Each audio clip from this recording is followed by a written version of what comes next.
What's going on, everybody? Feder here from 3D Print SOS. Welcome back to the channel. And in today's video, we are going to be getting root access to our CR10-SE machines. I've actually had this machine for quite some time now, and I've been testing it. And the TLDR is this thing is really surprisingly well built. It's fast, it does a lot of things right. And I want to make a dedicated video for this thing, comparing it to the KE and the SE Ender 3 varieties of this similar machine, because they're similar. And I'd like to show people what it's all about. If you guys are interested in a video like that, let me know down in the comments below if that's something that you would like to see. Another thing to let me know is if you guys have the KE or the Nebula pad and are interested in root access, because those are also some of the things that we are working on. I say we because I partnered with Destinol to get this over to you. Destinol is the one that's working on doing all the hard work to get these things rooted. I've just been helping him test and get the word out there through videos like this. So today I want to show you how to root your CR10-SE. Because much like the K1 Max and the K1 back there, they did not come rooted standard. Those have now been rooted, but Creality is still waiting, I guess, to maybe sort out some bugs. I'm not exactly sure what the reason is, but I want full access to this machine because I know that this thing is running Klipper, and because it's running Klipper, it should be open sourced, and I want the access. So that's why I teamed up with Destinol to get this over to you guys. So let's not fiddle around too much. Let's go ahead and jump into the browser so I can show you a little bit more. So if you go into your browser, and as you guys probably already know, if you type in the IP address of the machine, you get to this screen. This is Creality Print. This is where you can, well, home the machine, turn the fans on and off. You can start some prints that you've already had here, and if you already have something sliced, you could go ahead and, throw the file into here to print it, although you'd probably be doing this part from your slicer anyway. So this screen, you might not even need this for any reason, considering you can print right from the slicer, and you never really need this. However, with a simple installation I'll show you today, you can get a screen like this. And don't mind this thing here over here. I'll show you that later, because we're actually going to get third-party cameras with this installation as well. So that's one thing. If you plug in a USB camera into here, it doesn't work because they don't support it. Only Creality supported cameras. But with this, you can just plug in any USB camera that you might have, and it will work with this. But as you can tell right away, this screen has so much more to offer, just from a standpoint of usability. You can adjust things significantly more. In fact, you can set up macros. You can just tune your machine if you wanted to, because you can't tune it with the way that Creality has it set up. If the Z offset isn't to your liking, you can very easily tune your Z offset. Things like that. You just get the power back into your hands. In fact, you even get all of your configuration files. You can really do whatever you want with the machine, take it to whichever direction, just as Klipper was intended. The other thing you can do is you can also not only run Fluid, which is what this interface is, but you can also run Mainsail. I know a lot of people choose Mainsail. I choose Fluid on all of my machines. It's only because I started with it and I'm very familiar with it in comparison. But as you can see, you can run all three at the same time without affecting each other, and they all work together. So that's one of the important things. You can have, you can choose your own flavor. You can do this however you like. All right, let me show you how to get this done. And the first file you're going to need, I'll have a link down in the description, is a file from Destinol called F003, which for some reason is the Creality's version of the firmware for the CR10 SE here. So it says F003 Destinol Creality Firmware 0.2. That's his version of Creality Firmware. And then it is the OTA image of V51021. And some of you guys might notice the V5. The reason why you have to change that 5 is so that the printer sees this as an update, instead of just conflicting and thinking it's the same thing that the machine has on it. The other thing you might notice is currently, I think the firmware is 2.3. It ends in the 2.3. It's a little bit newer than that one, but there were some issues with that one, and this one seems to work perfectly in my experience. But what you want to do is you want to get that image file onto the USB stick that comes with the machine. Go ahead and get your screen booted up just like this, and you'll notice when you plug this in, I tend to just use the middle one. It doesn't actually matter. It'll read the flash drive and then say that there is an update. So let's wait for that to pop up. There we go. Here's mine. And I noticed that you might have to take out the USB drive and put it back in for this to work. I don't know why, but it works this way. So as you can see, the current software that's installed is 1.1.001. It's actually the same one. But this is saying there's an update on here that's version 5.1.0.1. So all you have to do is hit upgrade, give it its thing, give it some time, and it's going to install firmware as if you were installing it from Creality. There's no other difference there. It just does it from the USB stick. And then it will just turn on as if nothing happened. It will look like this. And you can go into here and check that you're still on the same firmware. It won't actually say the V5. But you will be able to take your stick out, and you will notice right away that you have some more options. And the best way to see some of these options is to SSH into the machine. And let's go ahead and do that. I'm going to use Terminal because I'm on a Apple computer here. But you can use PuTTY. There's all sorts of terminals and SSH apps you can download on a Windows machine. But the way that you SSH into your machine is by typing in SSH-P22, that's the port, and then you're going to need to sign in as a root, and then the IP address of your machine. In this case, mine ends with 95. It will prompt you for your password. The password is Creality in lowercase. And there we go, you're in a rooted machine, and that's how you can double check to make sure that you have it.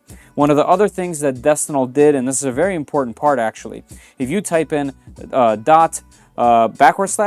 can never remember which one of those, what you see on the screen there, installer.sh, and hit enter.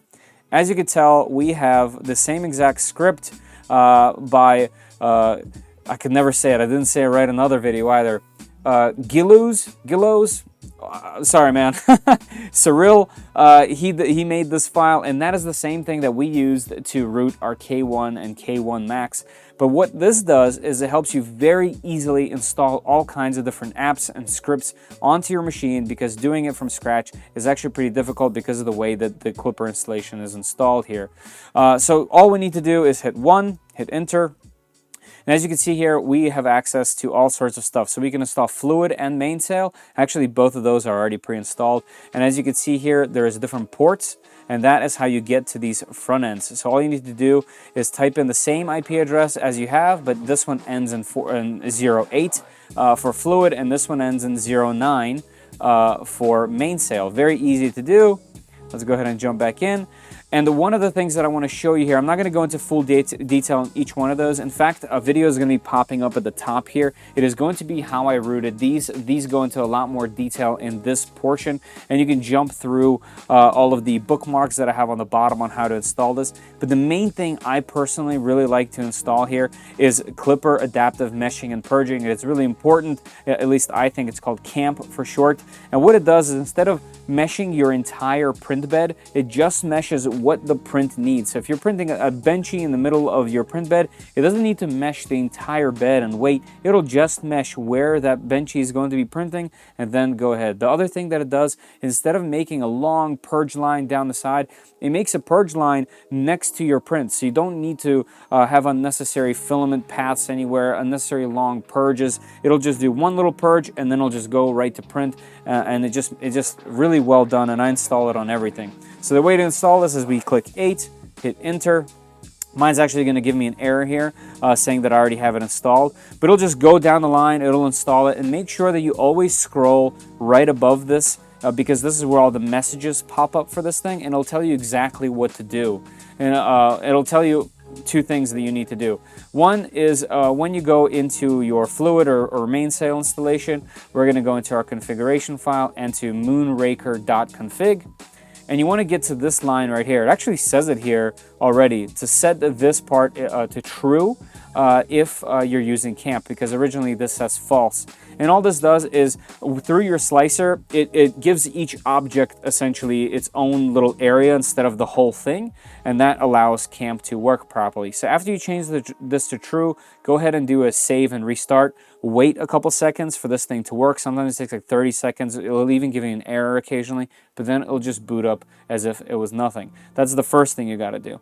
The second thing you'll notice is there's a couple new folders and files in here, one of which is called camp_settings. And here you can undo these comments right here. You can see these hashtag symbols. So if it's grayed out like this, it is commented out. You can undo them and set the things that you want to run. So for example, adaptive meshing, if it's in color, it's on. Line purge and smart park. All three of those things are extremely useful. You want to have them. And if they're commented, just comment them out. Go ahead and do the save and restart again. That's the second thing. And then to finalize the entire thing is you need to add an include into your printer.configuration file. It's very easy to do. All you have to do is type this in right here. And what this does is when the machine turns on, it goes down the line of including these other configuration files, and it will include that camp file that you set up earlier with all of your settings in it. See, include camp.settings. So all that's going to do is it's just going to open this and go through it, and that will be installed and running. Very easy, very simple. And it's don't forget to click the restart button. Essentially, that's it. That's how you can use all of these little perks here, everything in here, like Octo Everywhere, and things like this camera settings control, which I showed in the Klipper video. That's it. That's all there is to it. It's very easy, and to get out of here, you can just hit Q. There you go. It'll turn off, and you're back to root, and you're good to go. Let's go ahead and close this out. Terminate, and then what I want to show you is how to set up your camera. That's the last thing. Here's an example. Let's turn on the screen. I have my little old school Logitech sitting back here somewhere. I'm just going to go ahead and plug it in. Give it a second here, and actually, I think we have to reboot the machine for it to turn on. That's right. So when you first plug it in, I don't see the lights on there. I'm just going to go ahead and turn this machine off. Give it a couple seconds to do its thing. All right, we're back. I just hit the on button. As you can see, it is turning back on. All right, so there you go. The machine just booted up, and what you want to do is jump back into Mainsail or Fluid, whichever one you're using. And I know the camera's here. Don't worry. I'm going to show you how to do it. So this part will be blank, and what you want to do is you want to go into your settings, scroll down to where the cameras are. Let's see. We got cameras right over here. Let me just delete this one. And what you're going to do is you're going to hit this plus. You're going to type in a name. Leave everything exactly the same, hit add, and there we go. We have our camera. So then we go to the start here. You can click this little button, select name, and it should pop up. If it doesn't pop up, all you have to do is just reboot.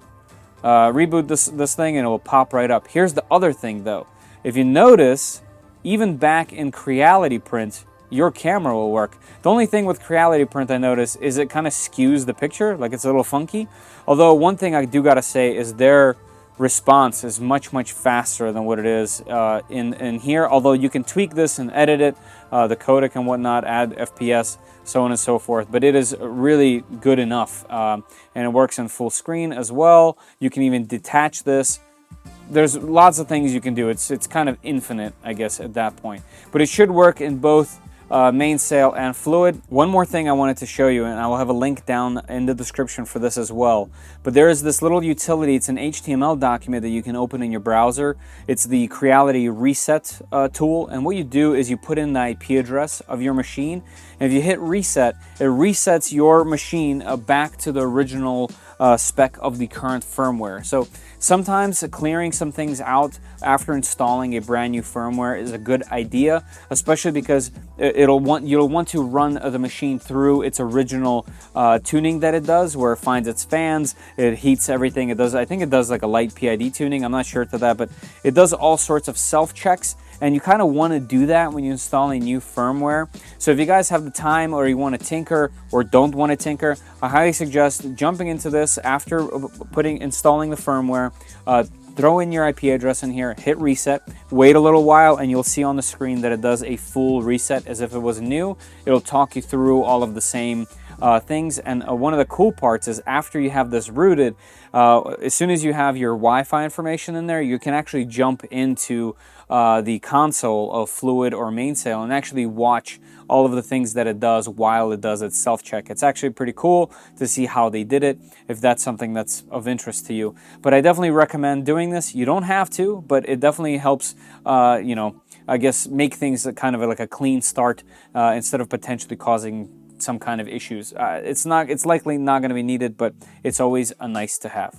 All right, so there you go. With that gives you a nice head start into the world of Klipper and into the world of your newly rooted CR10-SE. I really do think that Creality has done a really good job with this machine, and whatever they're waiting for, I'm sure it's a good enough reason. Hopefully we'll get an official root access, but for now, this is how you do it. It is very easy, and a huge thank you to Destinol for helping us out. All right, like I mentioned before, let me know down in the comments what you would like to see next.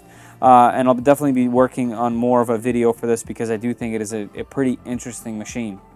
All right, everybody, that's it for me. Please check out our Discord down below. It's a free chat platform. Lots of people in there helping each other out. If you need some troubleshooting help or you just want to share your prints, talk with like-minded people, that is definitely the place for you. If you're looking for ways to support my channel, please check out the YouTube membership or obviously Patreon. You guys help me directly. You get to see videos like this at least a day ahead of everybody else, and you get access to special Discord channels as well as talking to me directly.